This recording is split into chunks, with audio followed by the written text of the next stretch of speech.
musician friends too. We play a lot during gigs. This parang naglalaro lang kami pag nasa backstage. Ganun. Yeah, a lot of musicians, no? MPL fans, ML fans, ML players. Yeah, well, since nandito ka na sa Victoria Sports Tower, watching MPL Season 17, may mga dapat pa ba kaming abangan? Kitchenin Berdine? Well, maybe may something kaming niluluto na MPL. So abangan niyo po yan. I'm very excited! So, thank you so much to all the super fans who support Mobile Legends and MPL. Yeah, she's cooking. She's cooking something. Well, you sent a short message. Do you want to say more to our MPL fans for this season? Ano bang dapat nilang abangan? Well, abangan natin yung mga laban kasi grabe, alam ko everyone's excited and there's a lot of like new things to expect. So, yun lang guys. Wuku MPL, laban, Pilipinas, tulag na to. I hope you guys felt that excitement from our very own Janine Berdine. But for the meantime, let's turn it over back to you guys. There you go. Thank you so much, Denise. And that is Janine Berdine. She is a... Yeah, I saw that too. That just seems to be a default. You think we didn't emote. see? Yeah, but we did. I can't do it, man. I mean, you just did. I did, but Redmar, you got to do it now. There you go. He had the horns for that. There was some flair. Yeah. For those that don't, she is a recording artist. Yep, for Universal Music Group. And she's cooking something up. That's what she said. So what does that mean? I think she's... I don't know if I heard correctly here in the arena if she meant for MPL Philippines. Or about. We get more MPL themed tracks. Yeah. Can I a just new say, theme song? I don't know. I love our music, by the way. Oh yeah, I mean like the loading screen, all of the rock heavy stuff. Oh, is that what you meant? That's what I meant. Okay. I thought you were talking about something else. Oh, okay. We're talking about the same thing. Yeah. It's been 2 months. Music. So give us time. Anyway, game 2 is ahead of us. I think this is one though where we go the distance, guys. Like epic rivalry. We saw the breakdown of all their previous matches that they've had. I think this is one of the cases where, I don't know, do we want to say that the Ballman was the problem? No. It wasn't the problem. It was a problem in the sense that it couldn't do what it wanted to do in the early to the mid game. But we saw Aurora got to extend the game. Actually, what I liked about that game number 1 is it's for those who love to gather magic, both decks got to do what they want to do. They did the thing. They did the thing that their lineup wants to do and wants to shine doing. So who was the commander? Oh, well, I mean, the commander from... I mean, that's the thing. Liquid had 2 commanders, as we were talking about. It had the Leomord and the Moscow. They got partners. Yeah, they got partners. For Aurora, it was her playing through the Gunslinger and the Claude. Yeah. And how well that gets set up by the pieces surrounding it. Yeah, I think that's why I'm kind of surprised with exactly how that last maybe 2-3 minutes of the game 1 went, just because it seemed like, especially in some of the team fights, Rora had the ability to control a lot of things, especially when they were able to go ahead and utilize the ultimates from Light, for example, set things up with the tech charge. We did get word too, map 2 is going to be expanding rivers. As chosen by Aurora. Yes. For those that might have missed it when we were having our panel, we have the home team gets to select the first map in the best of 3, and then our second game is picked by the away team. So here's my 2 cents about the map choice and the situation Aurora finds them in now, because because it's match point. Aurora very clearly are putting their foot down, saying, yeah, we are still a Doming Kite centric team, and we want expanding rivers because we want him to get the Doming double. We want him to farm up as fast as possible, rotate the mid, and then get the hand over Daiki. But here's the thing. We don't know much about Daiki, but what we do know is he's really good. I like how in 2020 to 2022, it's RG Boy. RG Boy. Official title, government given. 23 to 24, of course, he went through RRQ Kaito, 2 seasons in MDL Philippines. And then that's what we called back to. He came from the Academy of Team Liquid. I just want to say, I think a lot of people are RG boys during those years right there. We were all, actually that's true. We were all forced to be RG boys. But he got the illegal designation. That's true.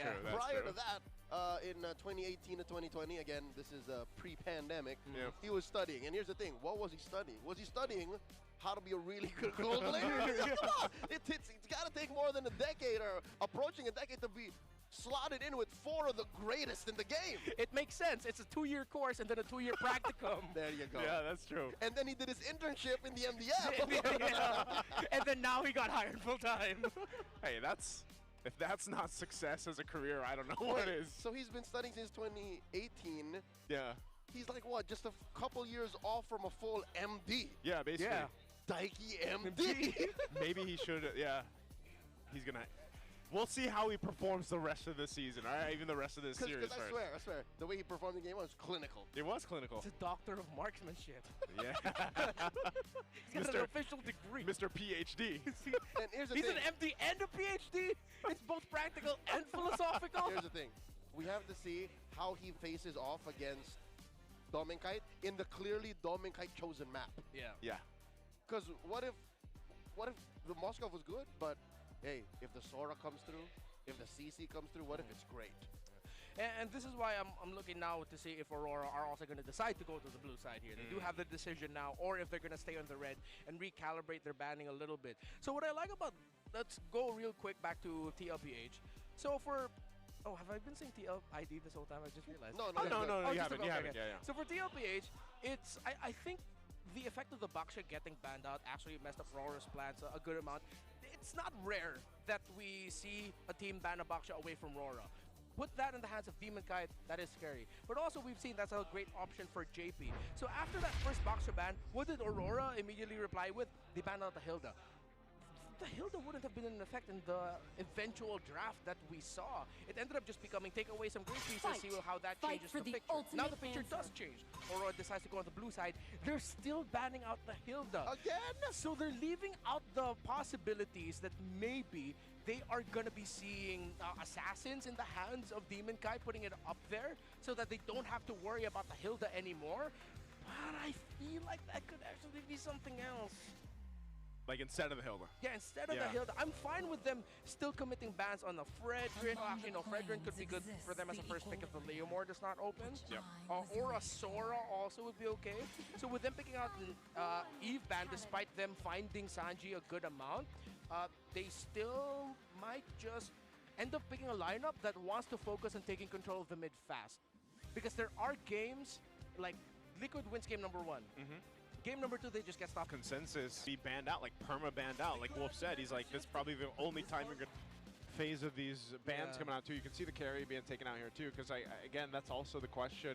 Not only the potential to go ahead and swerve the Baksha if that comes through, but gold lane again. What is gonna pop in the gold lane here? You already have that carry being taken out. Are we gonna see potentially? They make a different decision on Red 4. Aurora's still on the back foot. I'm thinking of other marksmen as well. If Obsidian shows up, the problem is if Glue and Kali decide to pack blade armors, then what happens? You're gonna struggle with that. Yeah. Oh, interesting. Leomore being banned out here. What does Kyle play? I mean, with all of that, the then you can go. Baksha. Now, there's the Claude. They steal it away. Oh my. So they're saying, hey, What if they just swap? Dominkite, swap or again the Harith, which is kind of a dangerous pick. Wasn't it? Yeah, it was Dominkite that had the winningest Harith last season, right? Yeah. Him, or like even if they were kind of losing for a majority of season 16, Yeah. Shizu. Oh yeah, that's right. Shizu. Right. In action later Yeah. on this weekend, Can't wait to see the new AP Brent, but yeah, back to the action here. I think Rora will just have to settle for Baksha jungle, that it might not be the easiest time. They can still make it work. I'm not completely shutting down the possibility. They might try to see if they can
where they can here. Trying to see now if there's any avenue for Carl Teasy to go for a flank somewhere at level 4. Dominic is stretched out, but he will back out in just a bit, knowing that there's a chance Carl Teasy might be in his side of the jungle. He will not hit level 4 just yet. So if ever there is going to be a flank, it might be somewhere in the center of the map after he gets the purple buff. See if they can bring Yuwa down low so that they don't have that much of a problem getting turtle number 1. Yeah, turtle situation in game 1 was It's pretty crazy. interesting. I was going to use the word interesting. But this time, maybe we go for something more traditional, something more orthodox. That could have been the issue with Aurora, is because the game was so weird to begin with. Yeah. Oh, mid lane, Light taking quite a bit of pokes, but he even holds on to the flicker, so he knows he's going to be fine. He'll go reset.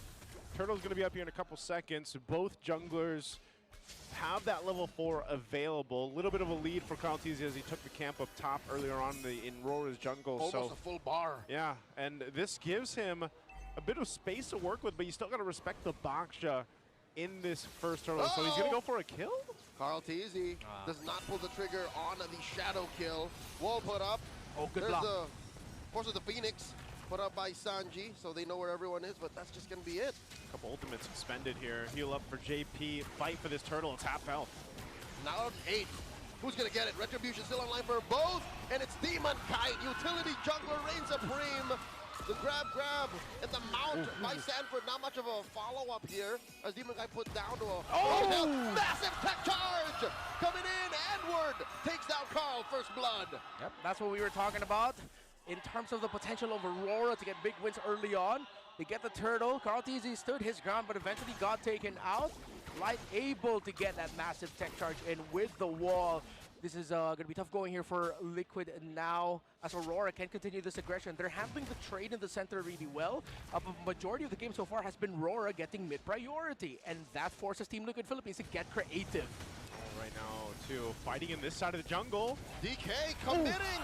Grand Theft Orange, but no, Carl secures. They take down JP though. And now Demon Kite hiding in the brush. Daiki unable to get the kill, and Daiki falls. Demon Kite claims him. And Demon Kite gets taken down by the turret. A little too close there. Okay, little pressure here on this side of the purple buff of Carl Teasy. Doesn't have retribution, but they are going to go ahead and force Edward out of here. So buff secured. Oh, they're going to bring him back. Okay, good use of the flicker there to not get brought back to Carl Teasy. Meanwhile, up top, I have to say, man, Light has been on point ever since he hit level 4, and he's been able to make plays on this Grok here, which technically he eventually was able to do in the last game, but this is much better start for him. Joseph, this is why he held onto the flicker after the sequence in mid. He said, I'm going to need this post-turtle. I'm going to hold on. Yeah, and again, we're seeing here the comfort for Aurora. Across the board, they got picks that they have excelled with, won world championships with, wrecked streaks with, and so good. That was a Skypiercer pickup by Yuwa. Very different timing. A 4-minute Skypiercer compared to what? The 14, 15-minute Skypiercer Yeah. earlier?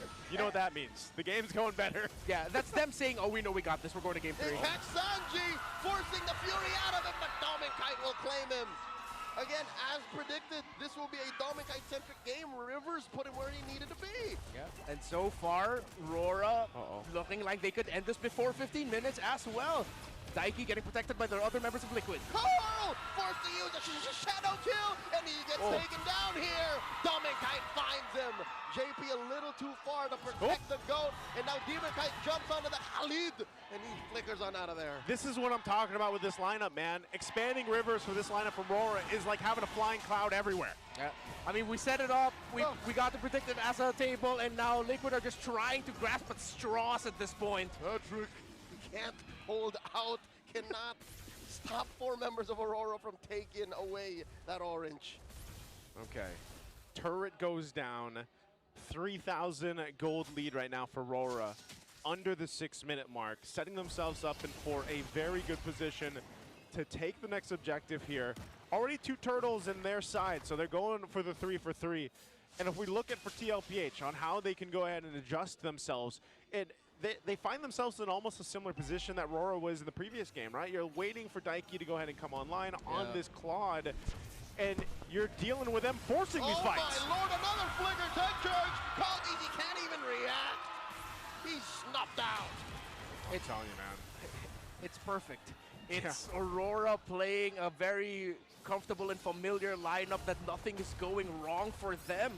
And Liquid it's just them feeling the wrath of giving this kind of lineup to Rora. They should not have given this kind of lineup at any point. And that's why I would argue the fact that, you know, talking about Claude scaling up, it would have been better if, yes, you have a Hayabusa, but you are naturally shut down at this point, 0 and 3. Yeah. You're going to have to play massive catch-up, which then also paints the picture of how difficult it is to actually contest for these objectives and why you're on such the back foot. They're going to lose another turret down bot. Oh. You can see how Edward's not even really worried about Daiki or anything unless Carl TZ forces a play here. Shadow kill on Edward alone. Pop in the bravest fighter just for a little more shields. JP, the backup. UN Light respond just charge? by time for DK to get that turtle and steal away the purple maybe even. And this is a three-man coalition from Aurora pushing forth up top, 5k up. Well, they know the orange is up. Here comes Demon Kite. They're going to force him off the buff. And now DK jumps on, compromising JP. No orange buff for Liquid. Oh man, Carl. I think he's going to be able to get away, but they're just going to force this tier 2 down. Uh-oh, another tech charge, knocking up 3. Carl is down, JP is out of the picture as well. Damn. But Daiki finds light. A little bit of retribution for Liquid. Oh no, Sanford. Okay, he flickers. I'm going to reiterate it again. Carl TZ has been shut down in game 2. Yeah, that's what we were saying earlier. When you're a Hayabusa going up against this kind of lineup, you have to find this miraculous level 2 to 4 pick-off somehow in the center. But with Rora knowing what they're playing with, they have the Baksha and then the Juice in. They know that they can take risks and not get to the point where it'll be easy for Carl TZ to sweep up, get a kill, and then build through that. And all the times where Liquid tried to find an opening for Carl through a flank, it's just been answered immediately by Rora to the point where even if they find it now, they're not going to get a kill. And if ever, it's a bad trade. This is Edward and Light drawing a line between Liquid and the door out. Another tech charge. Carl TZ falls to it, gets a stack on him. And now underneath the Zaman Force, Sanford has his hands on everything. It's over. It's so tough, man. Even under a turret. Even under a turret, that's what I'm saying. Carl TZ has nowhere to go. I mean, think about it. That was just about everything you could do. Quad Shadows, he even popped the Shadow kill.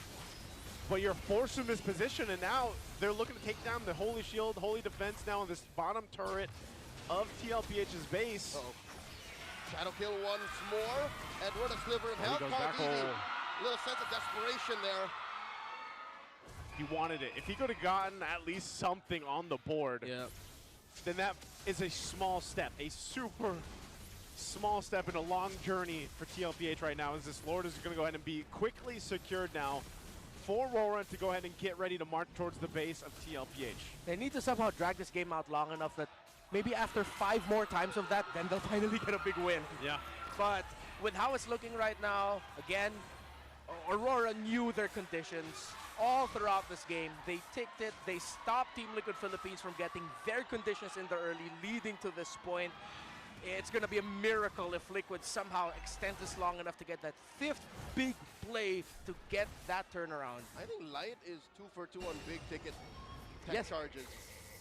I think even more. Oh no, Carl TZ, a sneaky play, an orange buff steal is not gonna go unpunished. He gets caught by another tech charge. We'll all be damned. A desperation move, quelled by UN Light.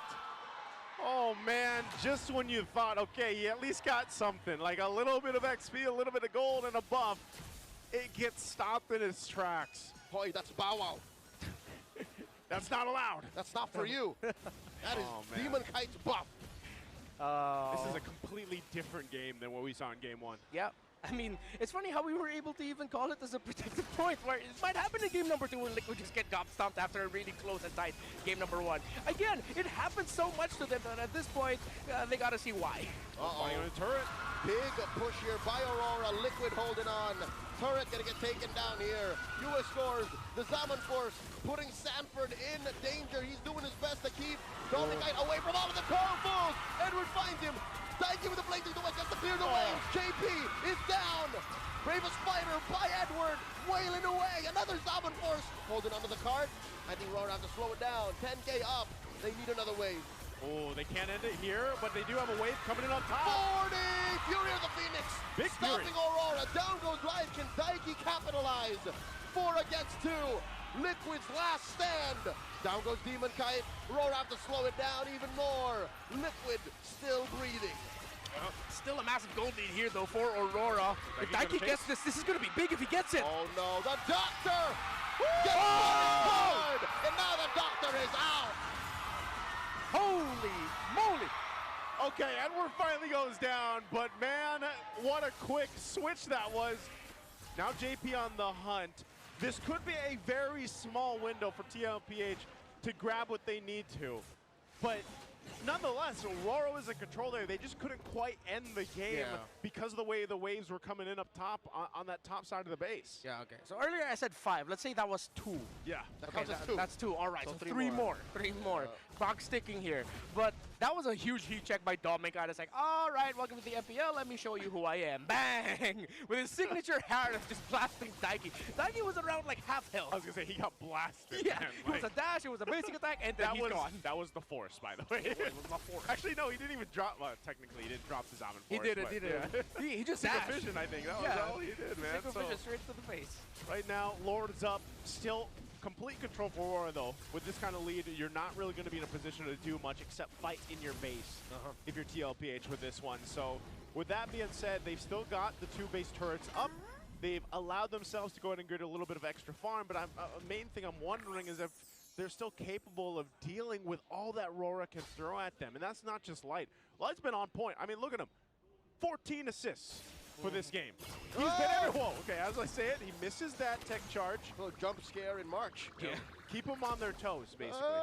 Yeah, I think he was also trying to measure whether or not he was going to commit the flicker, because that would have landed on the tower, if I'm not mistaken. And they're all too far off to follow through. Yeah. So, you know what, Light? Thank you for not committing that flicker. That would have been bad for your team and good for Team Liquid Philippines. That's should how have far that. ahead they are. He can afford to do that. I was gonna say, look how he's got the tech charge again. So like, there's no hurt to throw it out there because this Lord is coming up slowly up top. So they delay these waves to go ahead and deal with this push in for that mid turret. Half health on this. tlph on the defense. Here we go. Lord inside the base. Wave escorted in mid. In comes JP. Fury the Phoenix. Looking for an engage. Dominic falls. Carl Daisy finds him. Wow. This has gone sideways for Aurora. Their main damage source no longer on the board. TENKKYU with a blazing duet. Pushing back the rest of Aurora. Edward goes down. The chef cooked him. What happened to Dominkai? How did he get caught like that? Fury of the Phoenix. One simple, I think a very unfortunate time, because at that point Dominic actually committed a dash. So it's like, uh-oh, I'm dashless. Uh-oh, I'm and stunned. he's got a flicker, right? That man's Yeah. got no purify. Yeah, I think it was just way too fast for it to happen. That at that point he just got taken out immediately. That's 3, folks. He got rocked. He got rocked out, and wow, Liquid, good read on the situation. Fortunate for them as well that the Fury of the Phoenix from Sanji landed at the perfect time. And this is the thing you said earlier, Redmar, they needed to buy a lot of time. So far, I'd say they bought about half of that time they needed. Yeah. But again, also that got them another 3,000 gold in their pockets for tlph. They were down about 7,000 earlier on, and you're taking a look at the items where things are falling into place now. Carl Teasy, mind you, shut down pretty much the entire of the game up until this point. Now he's a bit of a threat. He also picked up the Sea Halberd to go ahead and help deal with some of that sustainability that comes with Rora. You can see now Winter Crown picked up for Dominkai too. Yeah. He's like, I'm not going to let that happen again. Not again. At this point, that's a support Hayabusa. Your job, bring them down low, TENKKYU, finish them off. No, I think Carl Dizzy's job is really just to finish off Dominkai. Yeah. Or Sea he can also Halberd finish, is for the shields that the Harriet gets when he dashes. Yeah, and of course, all of the region as well. Spell Vamp on the side of Aurora. Sea Halberd will help with decreasing that. And I think at this point with UN with 0, does he have around 40 or 50 stacks on the Sky Piercer? He should have, I 3 think, or 4. 4. Because So he got his Sky Piercer after he had a 1 kill, kill. I think, yeah. after Killer 2. Yeah. Okay. They had a really good opening.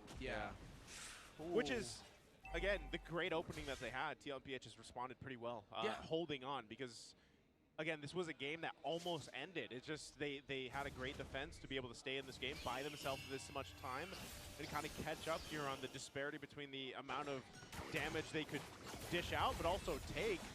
And look, for the first time, they're actually getting in position for this Lord. Are they going to go for it, though? They want to dance Lord here at an eighth of its health.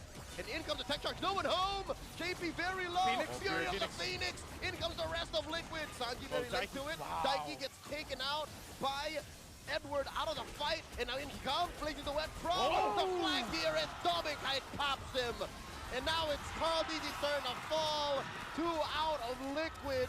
And now JP gonna follow through. Triple kite for Dominic Kite. And now a Maniac serves up a Sanji falls. Sanji says, nah, not me. Yeah, I'm not giving you number 5. I'm not giving you the Savage. It's just Sanji versus all of Rora here. What can he do?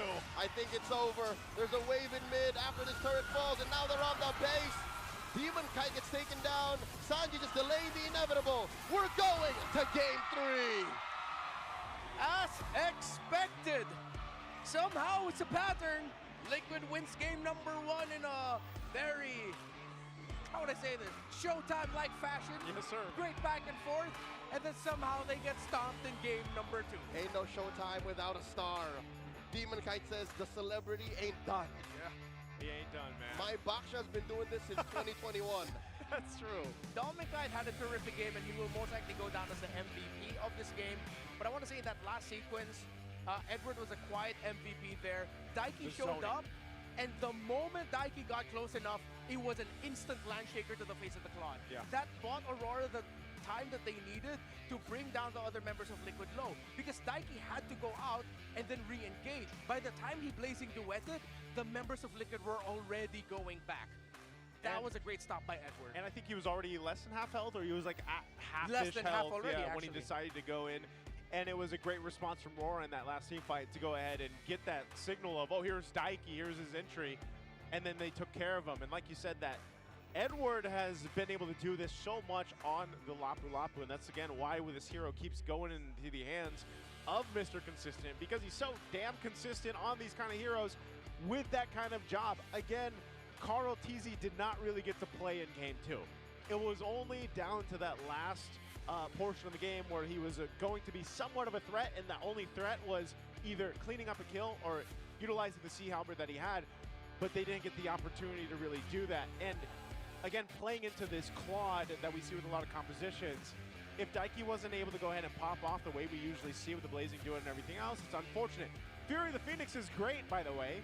It's a great ultimate, but even then, when that's expended and then, you know, you use your first skill, especially with the, who am I thinking of? Fury of the Phoenix. Zetian. You lose a lot of that firepower when you don't have the Blazing Duet and the Fury of the Phoenix. Yeah, which is why it was so important how Aurora handled this early game with Carl TZ having 7 deaths by 14 minutes in.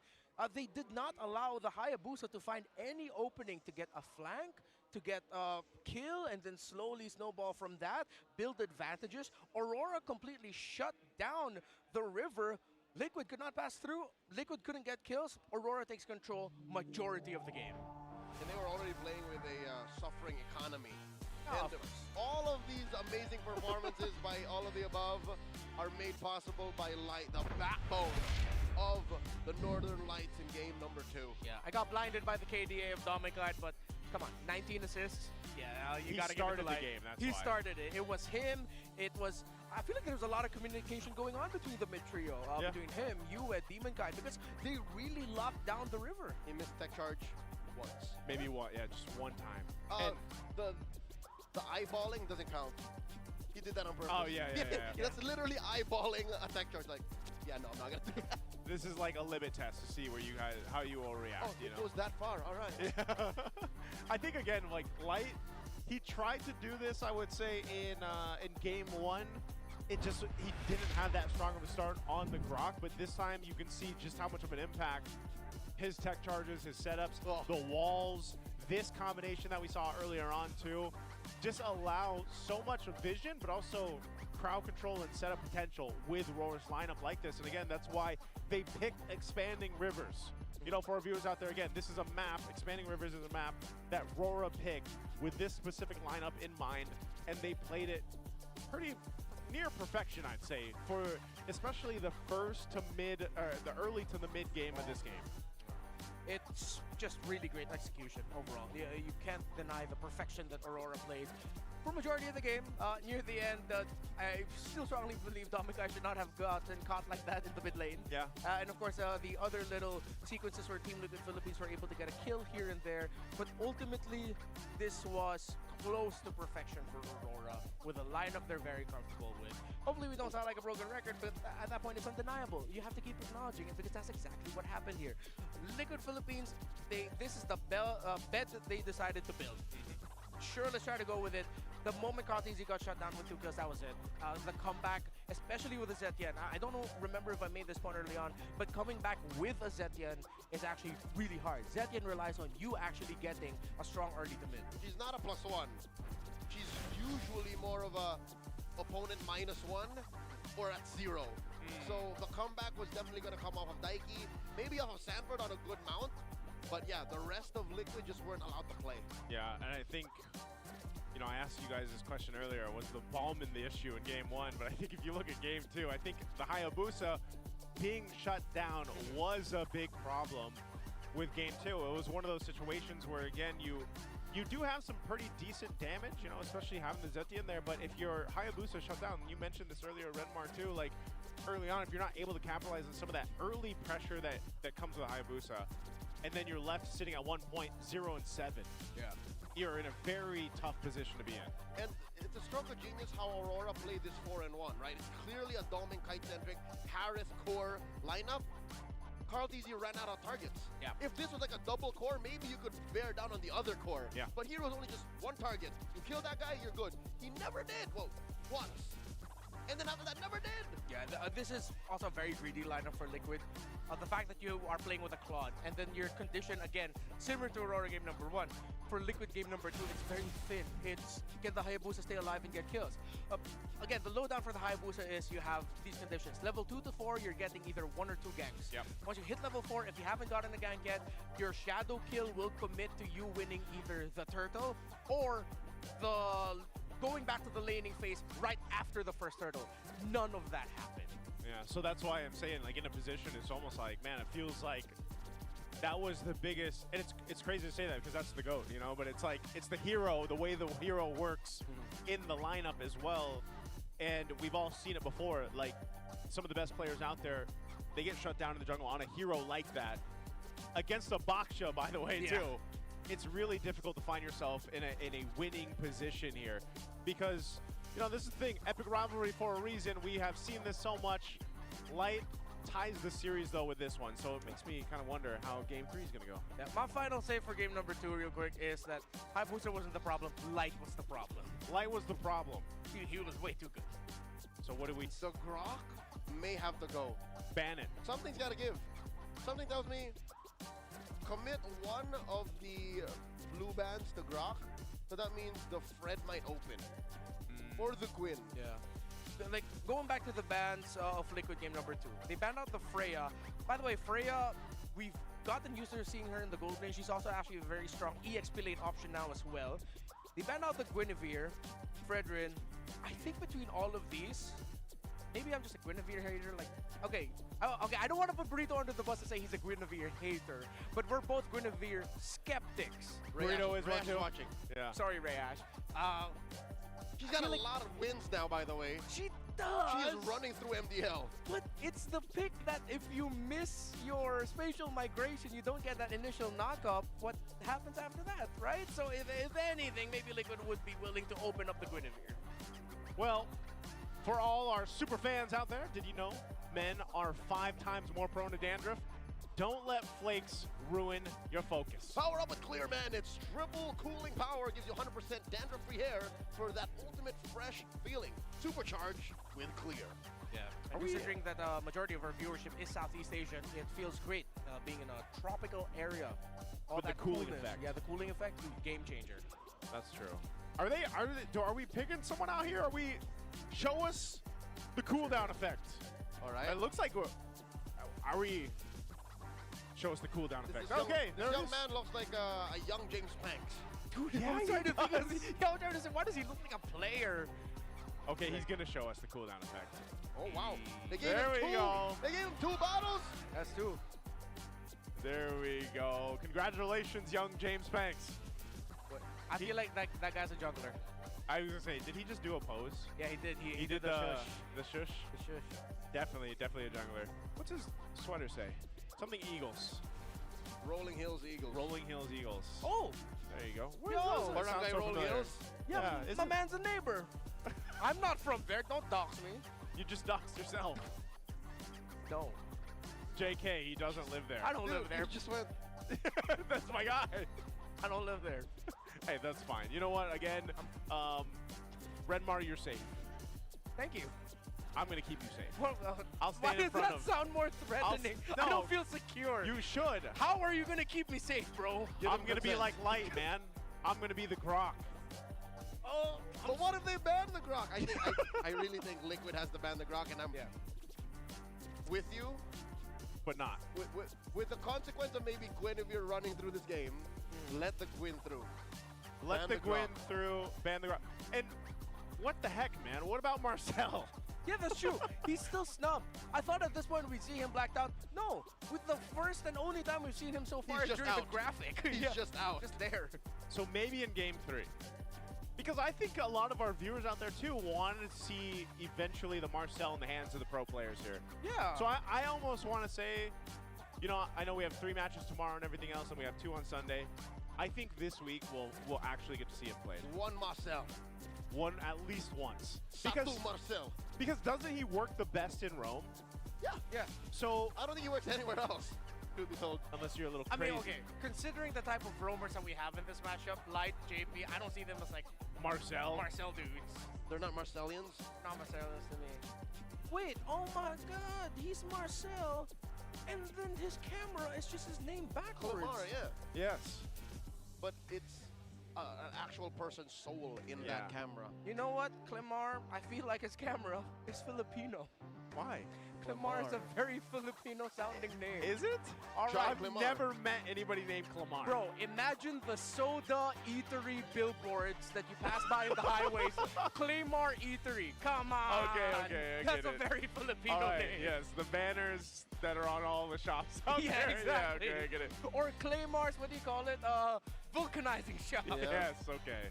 All right, I'd love to see it, but also take a look at these stats right here. This is for our boy, Dominicai, from Season 16 and then M7, of course. You're looking at M7, look at these stats here. Okay.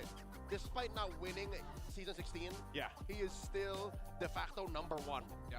Across the board. And right now he started by being the winningest Harith in Season 17 so far. Yeah, he still it's only is. 1 game, but, you know, 100%. winningest. It's so on brand for him at this point.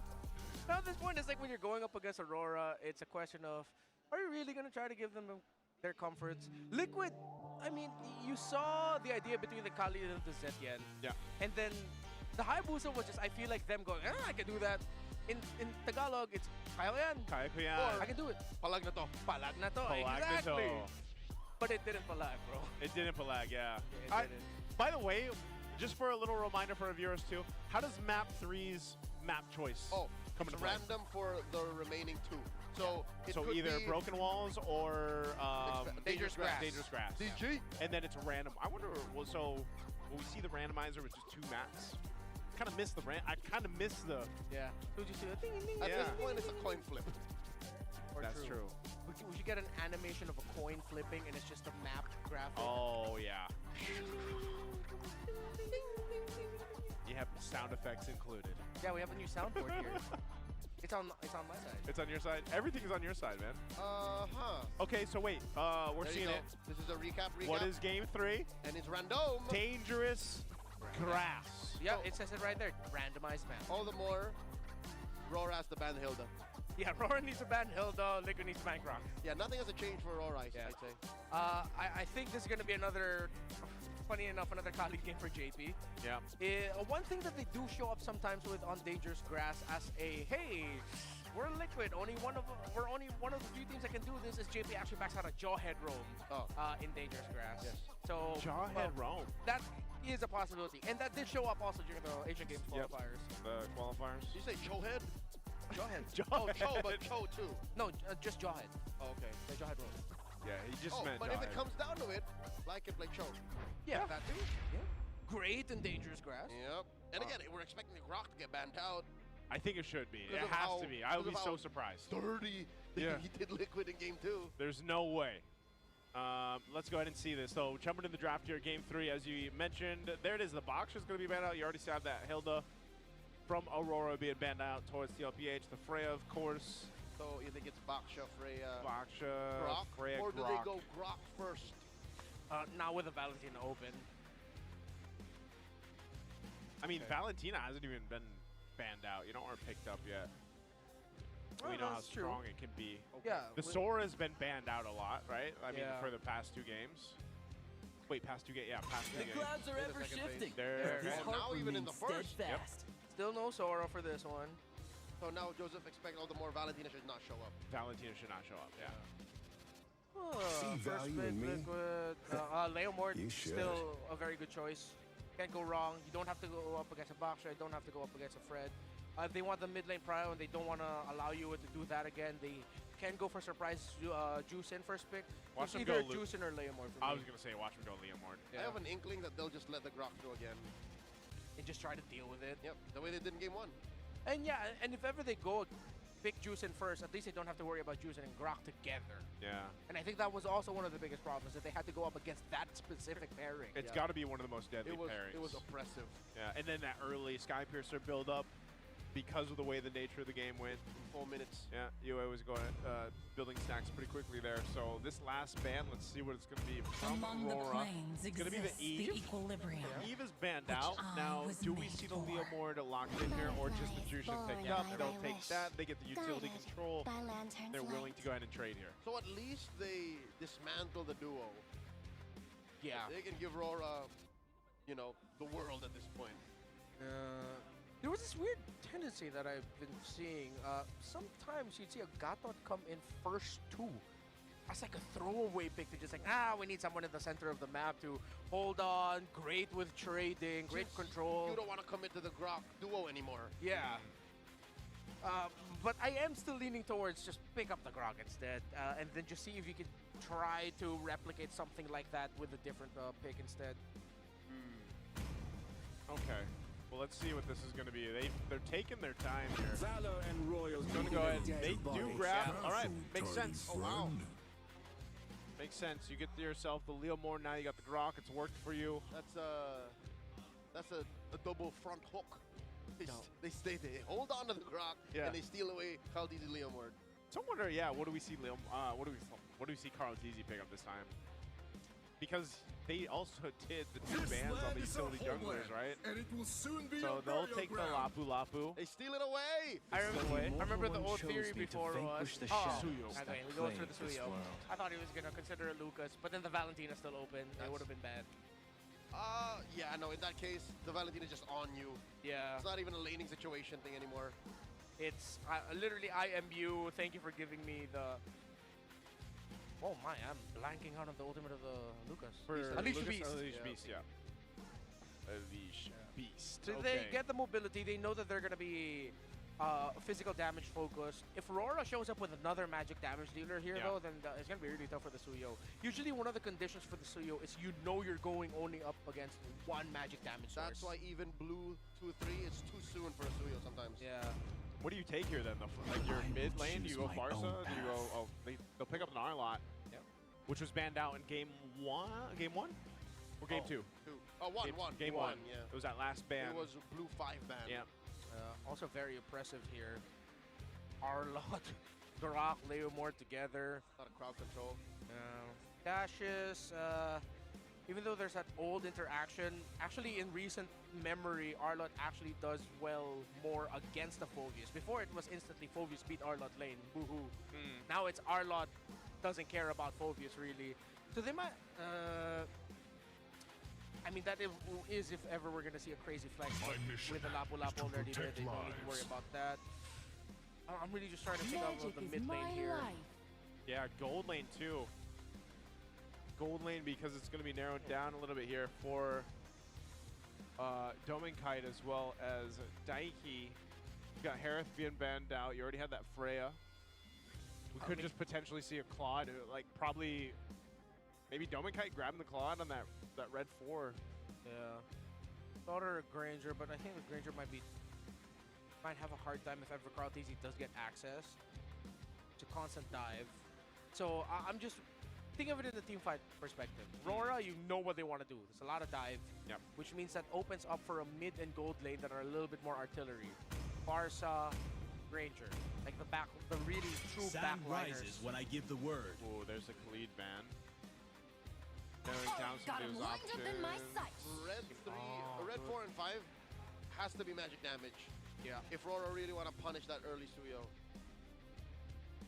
Okay. That's why they think of the the Kimmy would have been fantastic. Yeah. Because they could have gone for the Kimmy and Granger tandem. Would have been clear-cut, great lineup for Aurora. So with tlph blocking that, I'm still leaning towards artillery. Yeah, Kimmy Granger's a classic. Yeah. Unless... What if they bring I out mean, the he got Lunox? dismantled. Yeah. Lunox where? Lunox mid. And then you go Lunox for mid gold. for Aurora. So yeah, if Liquid ever decides to try and dive, Brilliance, and then now you're risking yourself of just getting melted by the Shadow Assault. I guess. Which we have seen as a response to the dive center Payback lineups. But yeah, as we I expected, mentioned, they lean towards the Farsa. And most like I am still leaning towards a Granger, or maybe even it's Dominkite's turn to play the Moskov, depending on the matchup in the gold. Yeah, so just the Claude going to the hands of Daiki. Yeah. Again, I feel like even so, though, he's still going to have to be very careful of the positioning because of just how much it can be thrown at him from Rora. I'm talking about the Leo Moore light again on this, one of his best heroes, the Grok, and now you throw an Arlot into the mix too. It's going to be really crucial for Daiki's positioning. If I'm Liquid, steal the Moskov paired with a Gatot. You get Gatot Jushin in mid, you get the Gatot Moskov against the Farsa. Oh, they go carry. Okay. The only thing that makes the carry a little dangerous is the fact that it's mid-range into the Farsa's burst. Yeah. You're going to hope you can get that Malefic gun. Yeah, get in there before you're taken out. Yeah. Which is tough because if you got caught, I feel like into that Feathered Airstrike or even into any of the crowd control that can be thrown at you between the Arlot and the Grok is going to be very tough to deal with if you're the carry. Yeah. Time came that the Kacha came through. Oh, here we go again. Needs to be said that re-engage is so important for Liquid. Leslie gets picked.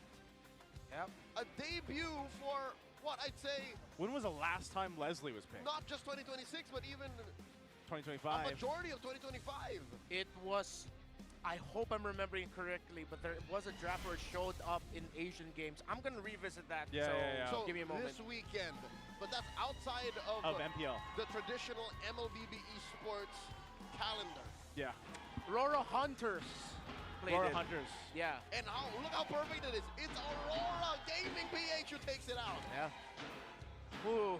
What was it up against?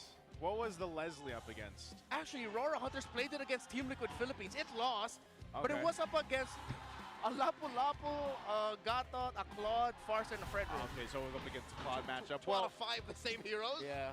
I'd love to see it. Leslie was not on my bingo card for game 3, day 1 here. But I love to see the changes happening in the gold lane. So Leslie comes into play in game 3. Welcome to Land of Dawn. Final game for this epic rivalry between tlph and Rora. Yeah, I mean, we all know how much of a menace Leslie is going up against her in our ranked games. Even though you know how or what you want to do to avoid making the most out of the kit of the Leslie, proccing those 2 really strong enhanced true damage basic attacks, it just hurts.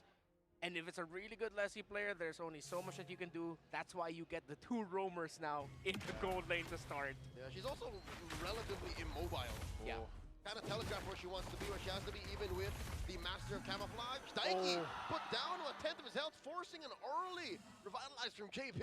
So everybody probably watching this at some point has played against a Leslie. And you know how difficult that lane is in the gold lane to be able to, and again, like Renmar mentioned, that's why you got the roams there. So I'm really looking at how Daiki's going to be able to go ahead and transition on this carry who's already, like we mentioned, It's not an easy lane out to begin with. the lane itself is not, in your favor, but then even the team fights, like the disadvantage that you have with the range, of course. Where do I go? Is, yeah, and that's the difficult part here. So Domenkite, on the other hand, is literally just going to continue to scale up and then just be taking people down, you know, a quarter of their health to half their health. Unless this, he flickers out.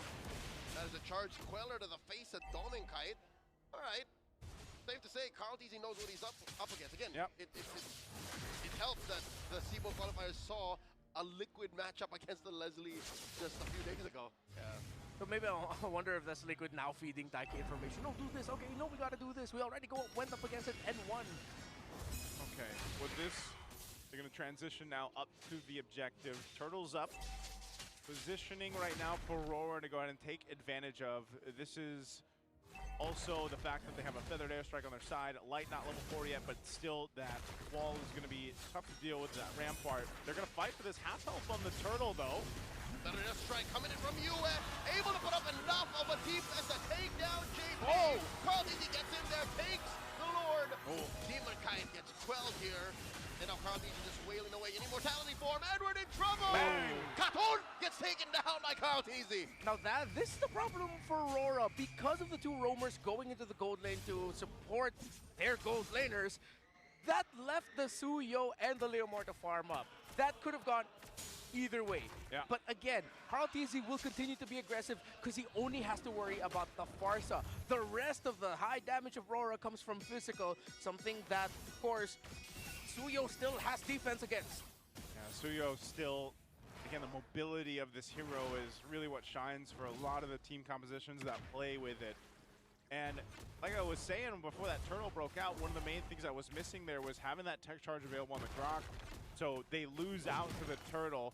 They're not too far behind at all, right? They're still in a pretty good even position on both sides, but I would say even so, for TENKKYU at least, he's in a little bit more fighting position to deal with Domenkite. He's just, again, got to play this lane correctly and farm up the way he needs to.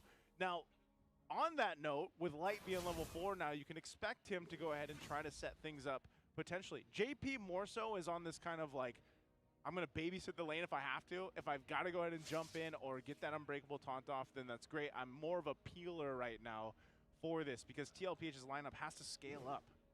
Yeah. So it's tough for Domenkite to be aggressive knowing that JP could show up at any time.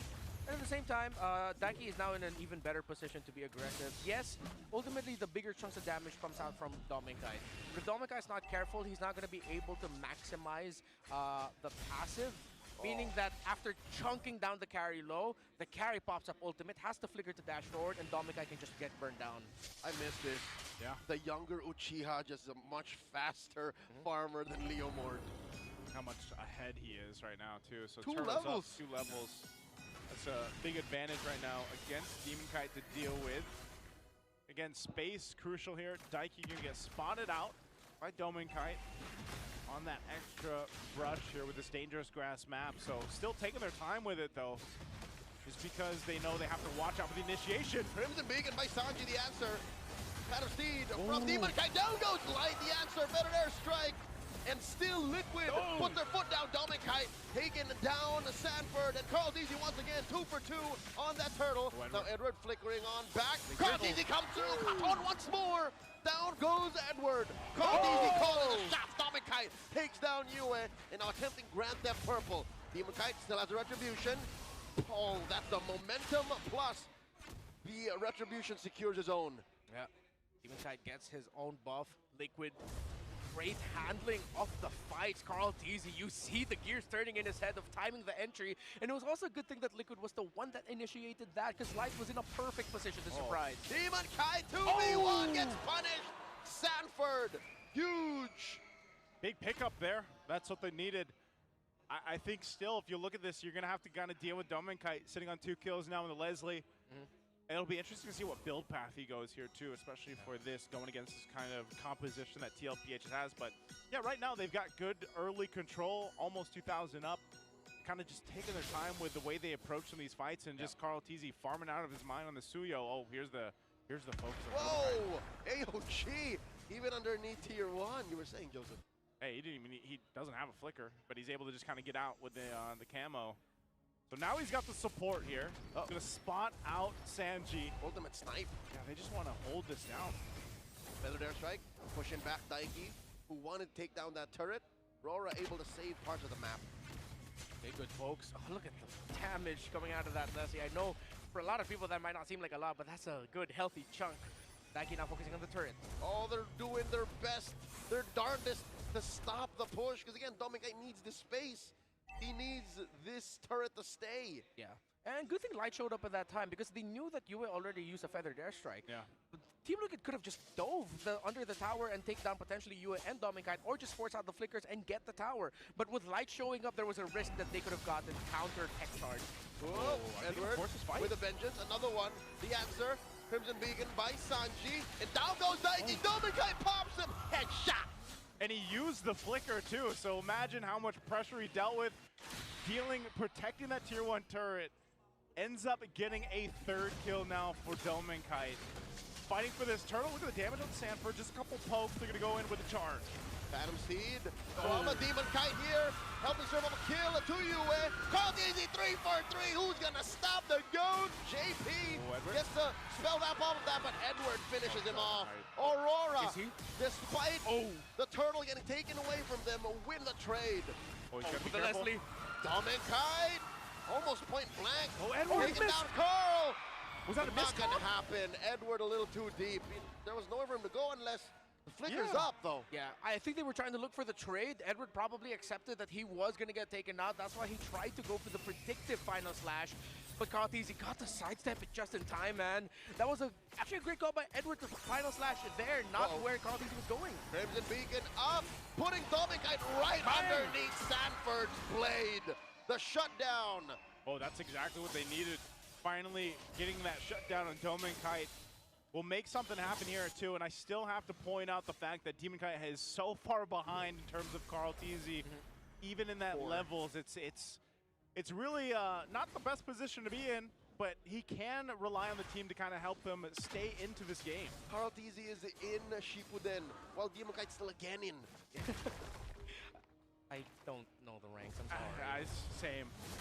But Genin I know is what like he's episode 1, bro. Yeah. Shinobi? All right. Yeah. Okay, Ninja. I'll go over that. We know who the Naruto fan is here. Not You know? me. Hey, the thing is you kind of forget because you haven't seen Suyo too much in the previous seasons, just how fast he can farm up. And when you have this kind of lead, look at this, and even his itemization, the way he's building in, it's that finesse on the Suyo that works so well. The ability to farm up, but then kind of maneuver in and out of these team fights and find the right amount of damage on the right target. The earliest I've seen Suyo actually be in demand was in the SEA Games in Thailand. And now he's a real threat, it seems like. Ooh. Well, Sanford would try some with the flicker, but okay, so Karthese was way too far there at that time. A little bit too risky. So now with a 4 level gap still, he's at 14 now. Karthese, Demonkite still at 10. The crazy thing is they're fine. US deathless, his damage hurts. Dominkite, it hurts, and he debuts the Leslie once again after using her back in MPL Philippines Season 13 playoffs with Minana Evos. I completely forgot about that. Oh, that was the one where they picked the Leslie after the Yuyong was picked. Big oof. Oh yeah, I remember that moment. Fight for the lore though, less than half, quarter of the health here. Quick dodge and a blitz. Karthese secures the turtle. Phantom Steed coming in, looking to punish whoever's on Dominkite in the back line, but it's too much, too little. Sanji takes down Edward, and even underneath their purple, in comes JP. Dominkite takes out Sanford, and Daiki finds revenge on Dominkite. Sanji gets a double. The chef finds 2. And that's unfortunate. He didn't have the flicker anymore, and he gets caught by the AOG. So Rora on the defense with 2 members, Demonkite and Light, to defend this bit of a push here to get these holy defensive down before that Lord makes its way down bot. That's the rough thing about Aurora's Leslie pick. It worked out against them because that left Karthese free to farm. Because of JP going down to the gold lane, that also called Light down to the gold lane. Meaning that because of the speed between the two, Karthese will just end up clearing the jungle way faster than Demonkite. Unintentional dead lane for Aurora. Yeah, there was no disruption from Aurora's side to try and stop Karthese from getting farmed. And there was nothing stopping Karthese from getting those turtles. He had to work for it, yes, but all three went there. And I think Rora was banking on them winning the turtle fights. Their strike. They're trying to stop this penetration attempt from Liquid down bottom. JP very low, revitalized, keeps him alive. In comes Edward. Final slash displaces him, but JP is still up. Kite ends him, but a little too forward. Kite falls, so does Light, and Kite. Edward traded out for US down, and it's a wipeout. Stampede complete. Liquid have wiped out the M7 World Champions. And like that, they're going to go into end of the series here with Game 3 under their belt. What a welcome for TENGKYU and tlph. Welcome to the home of champions, where even world champions crumble to the reigning champions of the Philippines. What an opener for Season 17. TENGKYU, welcome to the Cavalry, a successful debut for their MDL Academy graduate.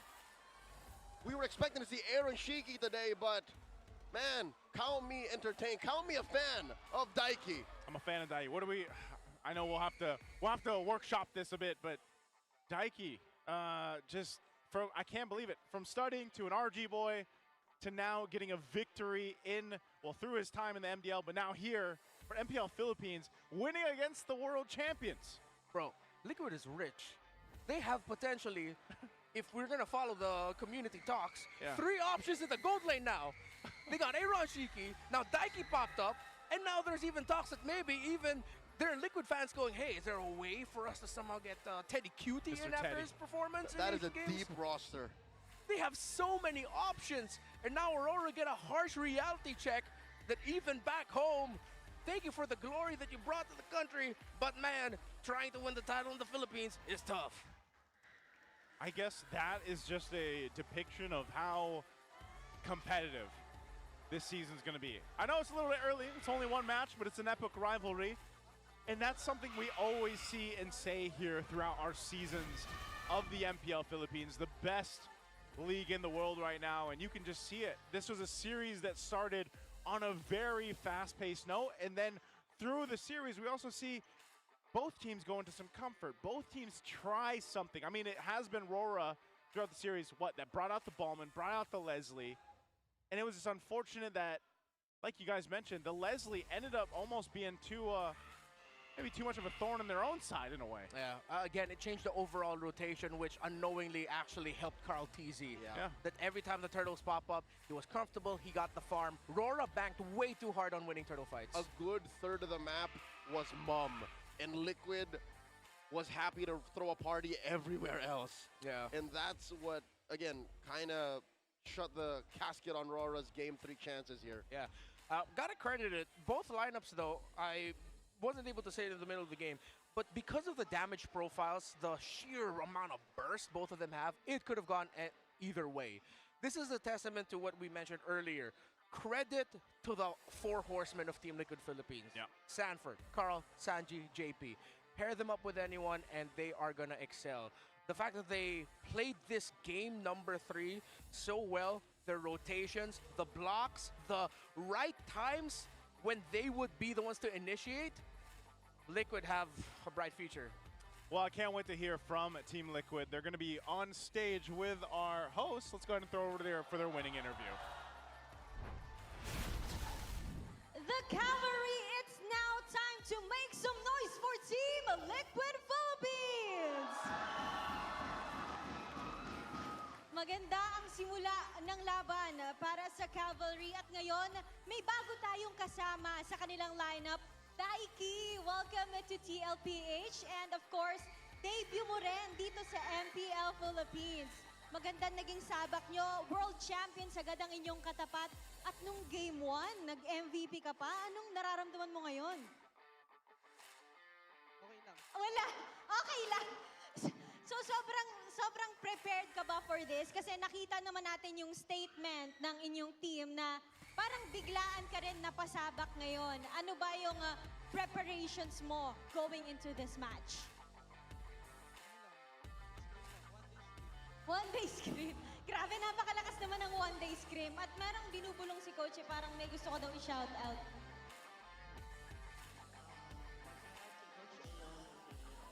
Ayan, gusto nilang i-shout out muna si Aaron Shiki.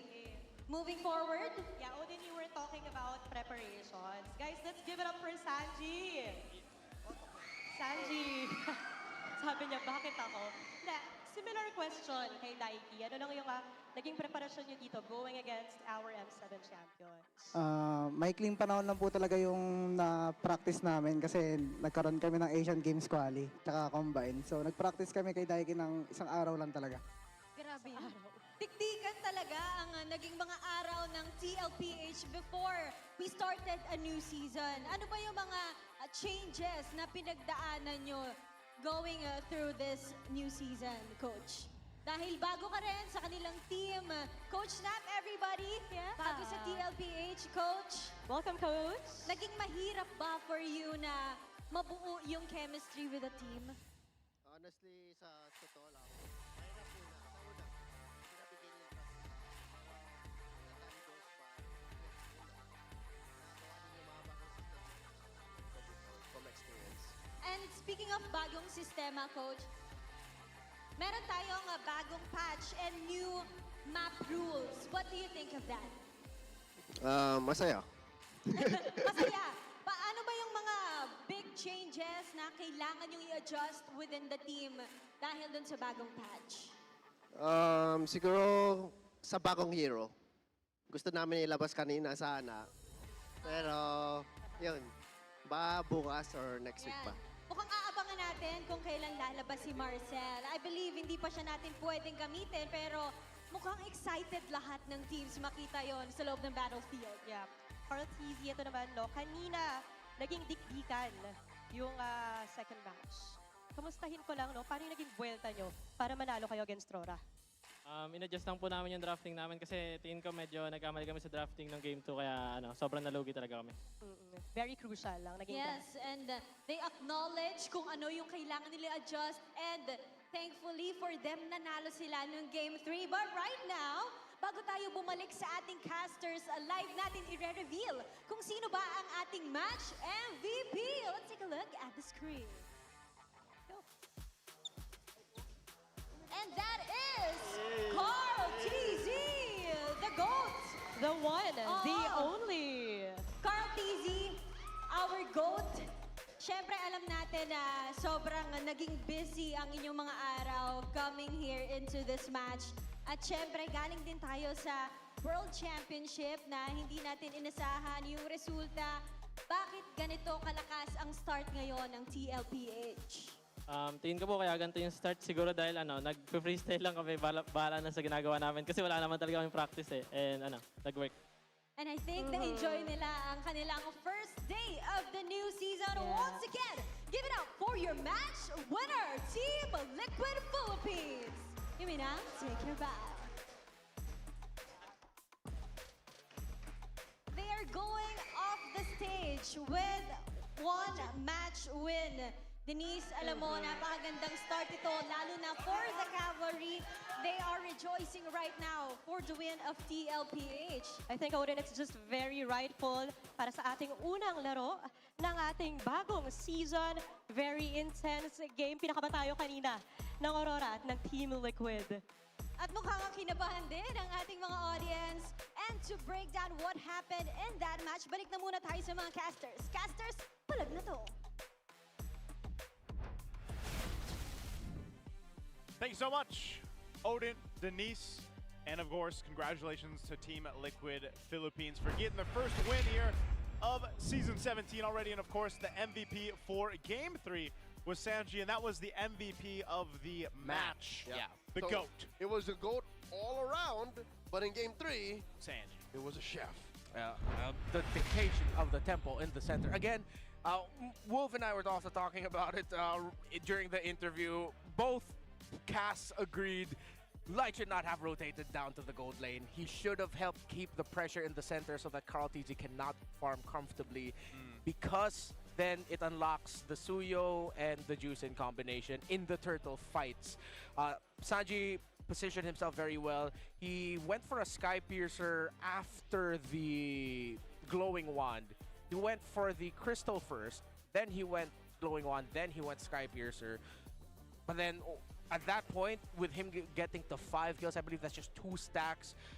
that just adds even more so to the burst damage profile of Liquid when you have of course, the evil queller of the Suyo that got the farm up and has a 4-level gap between the Leomord, killer. Yeah. Daiki on the carry, killer damage as well. Even Sanford, killer damage as well. Burst profile. And it's funny because we didn't even really get to see the damage technically from the carry yet because of just how quickly this game went in favor of tlph. It was there though in that last whole team fight when Light jumped forward with the tech charge. He was melted. He was shredded through, and that's what the carry was there for. Again, this is the quickest game of the series. We had a 20-minute game in game 1.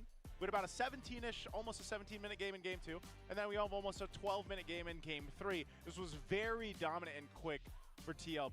This is as fast as it gets between equally skilled teams. Yeah. And I'd like to hear more from Liquid because Carl DZ said it best. We were just freestyling it. They didn't practice it. Honestly, did not get much practice anyways. Yeah. So what more if they actually had something prepared? And I think that is the epitome of what a lot of the Cavalry and their biggest fans and themselves have said included, when people are wondering just how much of an impact this would have on Team Liquid coming into the season, it's still those 4 guys, like those same 4 guys that have accomplished so much, especially the back-to-back championships here in MPL Philippines.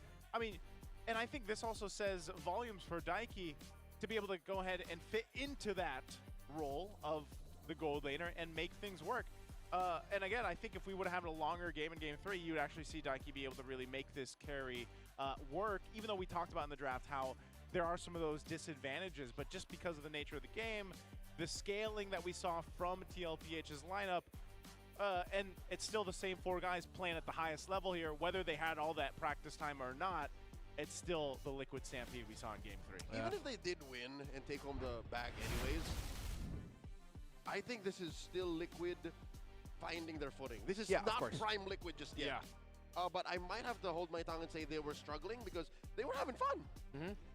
Yeah, it was stated by Carl Tizzi himself in the interview. That was a mindset that they went into this game, this entire matchup, is that we really literally only had 1 practice with Daiki, guys. Let's just go out there, do our thing, and have fun. And it worked out. I'd love to hear what we can get from their comms. Let's go ahead and throw it over to the mic check for Team Liquid. Walang flicker, no? Tara, G. G, magsabi ka kayo sa Leslie report. Sige, walang flicker. Tara, G. Go natin to, G. Flicker ako, G, ha? Walang flicker, walang flicker. Walang second skill. Tara, G. Mag-isa. Kaya patayan pa. Di ba eh? Pre, pupulis lang talaga ako, pre, ha? Expect nyo ko talaga wala ako sa clash. Ako na bahala sa sarili ko. Okay, boy. Problema ko. Flicker Leslie. Hindi matama yung parso. Yeah, boy ako. Flicker Leslie, pre. Leslie, pre. Kompo ko. Wala flicker. Patay. Kaya pa ako. Kaya po, G. Kaya patay. Nice, Ford. Ako bahala sa Leslie. Nice, Ford. Patigilin mo lang, Ford. Second ka? Hindi ka binagsakan lang. Bigay. Boy ako, kalma. Repeat. Boy. Walang Leslie, walang flicker. Tara, walang flicker. Sa akin. Nakasama Grak. Leslie, walang flicker. End the ball. End the ball.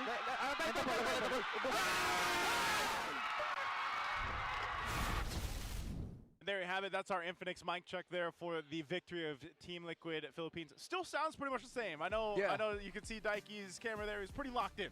Yeah, that was a lot of Daiki. There's a lot of Daiki calls from the side of Liquid calling him on over. And yeah, it's the same, but at the same time, I feel like it was a bit more methodical from Liquid this time with their calls. It's like they didn't want to overwhelm Daiki. There were clear instructions. It was like, Daiki, now use burst.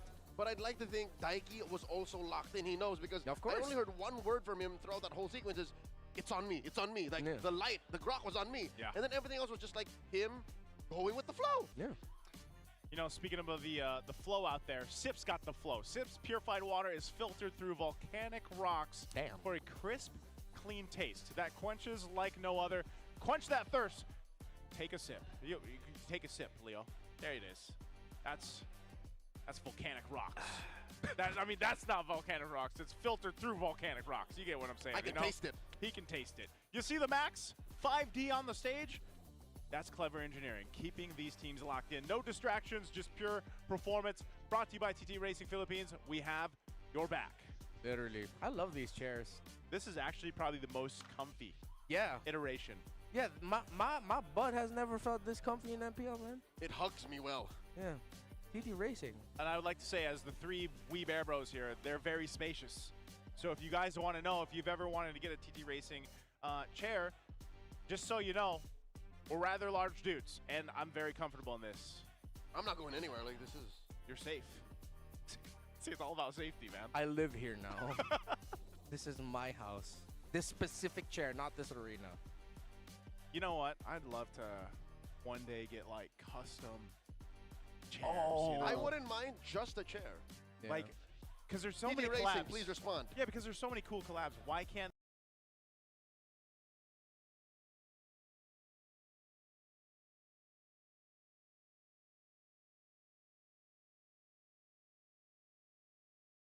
they collab with the Wee Bear Bros?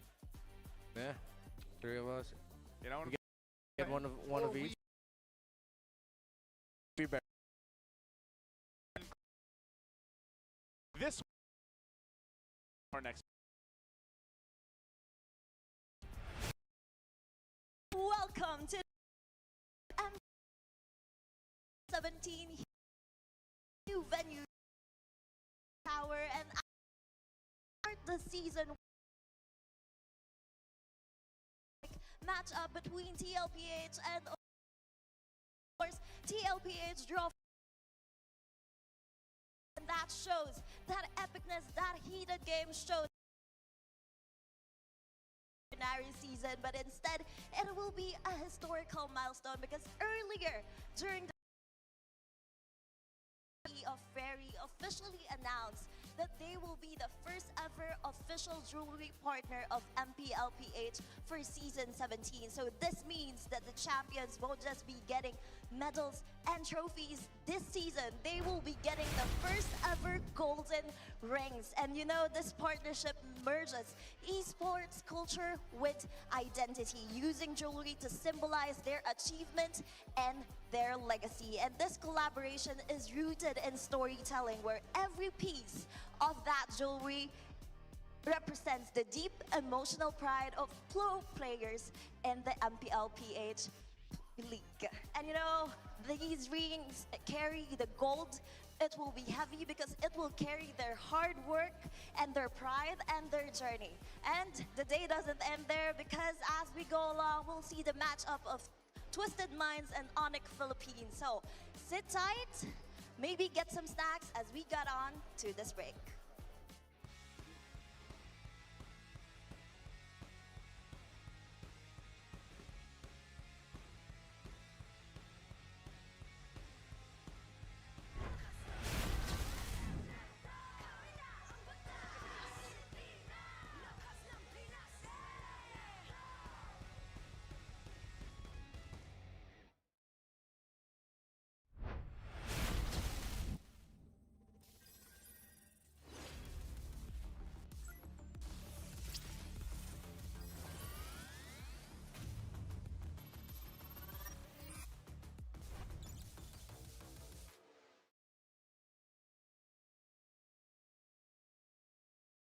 I don't ever slow up, no I don't take shit. I got no love for the fakeness. If you wanna play tough and wanna hate this, I'll always show up.